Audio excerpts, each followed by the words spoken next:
Le porte-avions britannique Queen Elizabeth entame sa première traversée transatlantique. Le porte-avions HMS Queen Elizabeth de la Marine royale britannique quittera samedi le port de Plymouth pour effectuer une traversée transatlantique de 11 semaines vers les États-Unis.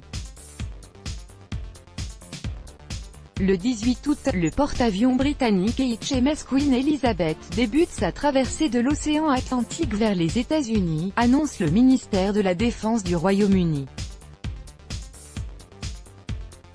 Le Queen Elizabeth est la véritable expression de notre puissance nationale et, à l'heure où il quitte son port pour naviguer sur les océans, tout le pays peut être fier de ce symbole magnifique de notre prouesse technique et de nos ambitions internationales, a déclaré le chef de la défense britannique Gavin Williamson. Selon lui, cette mission doit renforcer les relations entre les forces armées du Royaume-Uni et celles des États-Unis. En longeant la côte des États-Unis, le porte-avions NDLR montrera notre détermination à continuer de combattre aux côtés de nos alliés partout dans ce monde de plus en plus complexe et instable, a-t-il ajouté. Au cours de la traversée de Plymouth, port d'attache du Queen Elizabeth, aux États-Unis qui durera 11 semaines, de chasseurs F-35 y apponteront pour sur le.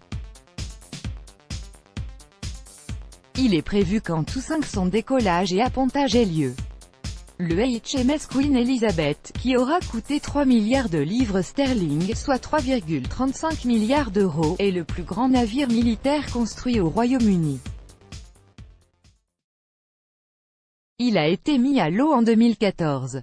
Son groupe aéronaval compte jusqu'à 40 avions et hélicoptères. En 2017, en réponse à la déclaration du chef de la défense britannique de l'époque Michael Fallon sur la supériorité de ce bâtiment britannique sur le porte-avions russe Amiral Kuznetsov, le porte-parole du ministère russe de la Défense Igor Konatchenkov avait qualifié le Queen Elizabeth de « grosse cible facile, incapable d'agir sans protection navale et aérienne ».